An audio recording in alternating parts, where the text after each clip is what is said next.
Sahabat info hari ini, saya akan mengajak Anda untuk bersama-sama menyaksikan keanekaragaman dunia melalui informasi terbaru. Jangan lupa tekan tombol langganan dan lonceng notifikasi, supaya Anda tidak ketinggalan kabar seru berikutnya. Partisipasi Tesla di Indonesia masih terbatas pada harapan semata.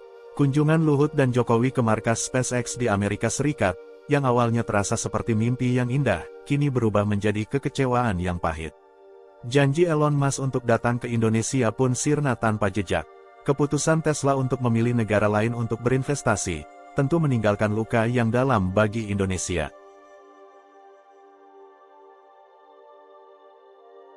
Harga mobil Tesla di Malaysia sekarang jauh lebih murah, yang memicu perkembangan pesat industri otomotif berbasis listrik di sana.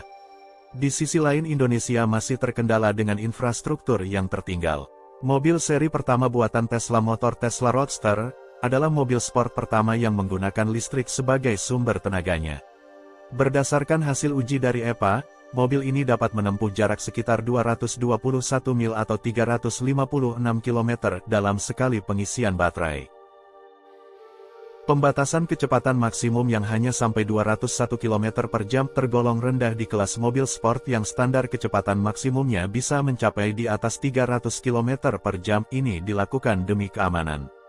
Biaya yang harus Anda keluarkan untuk mengendarai mobil ini hanya sekitar $0,02 per mil.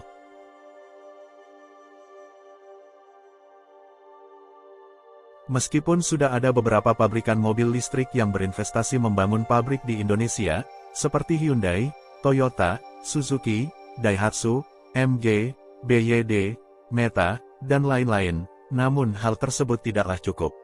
Cita-cita Indonesia untuk menjadi basis produksi mobil listrik di Asia Tenggara dan Australia belum terwujud.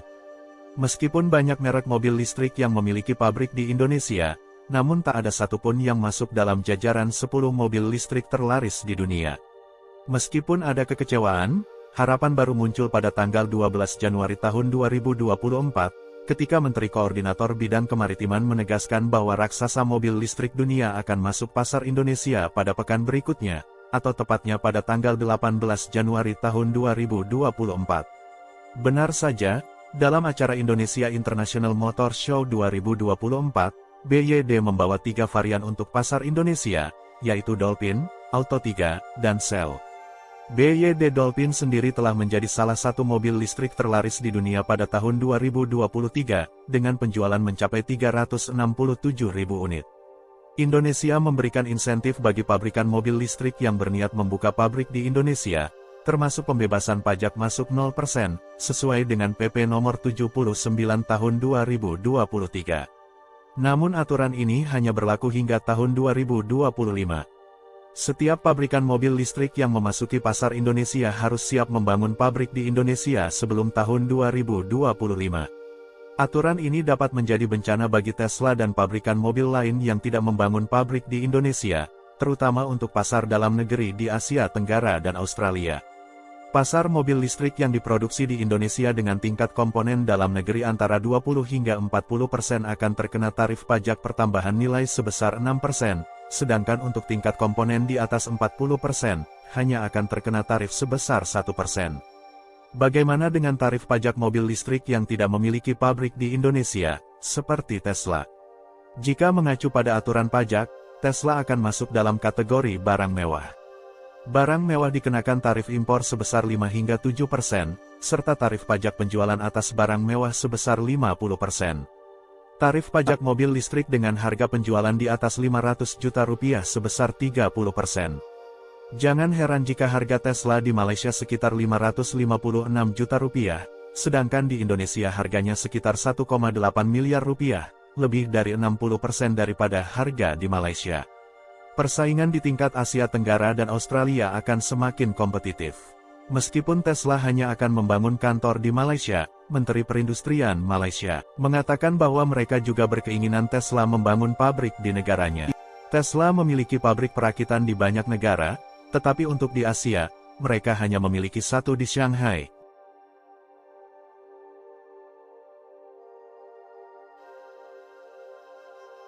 Dalam hal persaingan harga di pasar Malaysia, Proteksi seperti yang dilakukan oleh Indonesia mungkin tidak terjadi, tetapi tidak demikian untuk pasar ASEAN secara keseluruhan.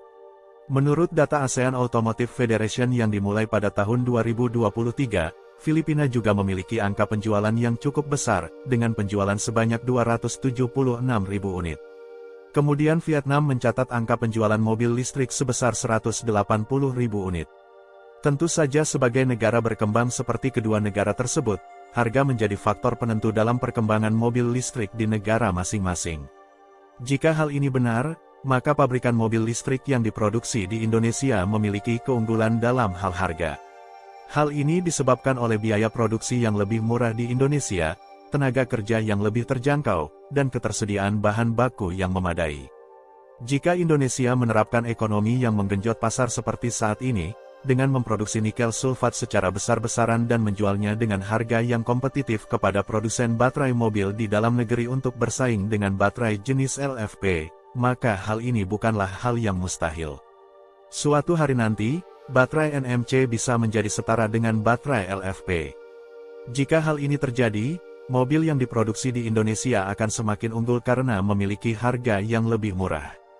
Tesla Motor tidak menggunakan baterai fungsi tunggal berukuran besar, melainkan menggunakan sel baterai gabungan yang terdiri dari ribuan baterai lithium-ion seri 18650.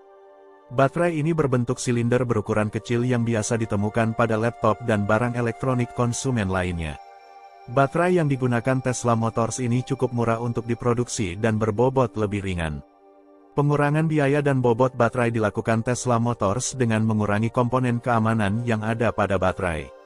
Menurutnya, komponen keamanan tersebut bersifat redundan karena satu paket baterai sudah memiliki komponen keamanan tersebut. Saat ini, Panasonic merupakan pensuplai tunggal sel baterai jenis ini ke Tesla Motor.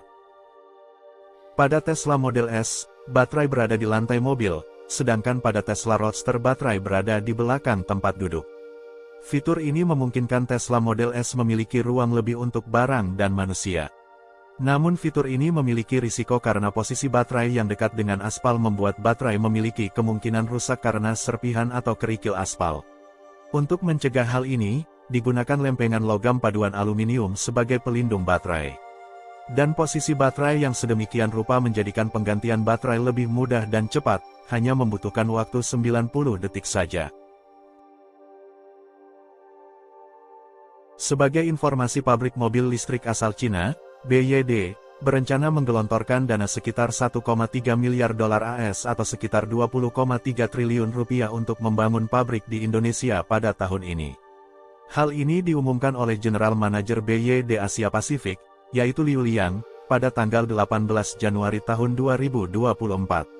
Saat ini pihaknya telah melakukan studi untuk pembangunan pabrik yang direncanakan akan memiliki kapasitas produksi sebesar 150.000 unit per tahun. Melihat kasus di atas, Indonesia memiliki peluang dan potensi yang sangat besar untuk menjadi kekuatan utama dalam industri mobil listrik, baik di tingkat regional maupun global.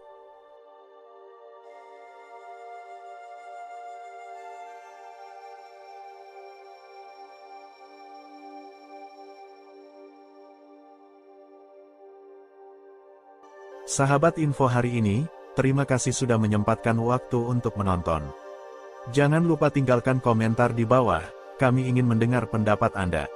Sampai jumpa di video berikutnya.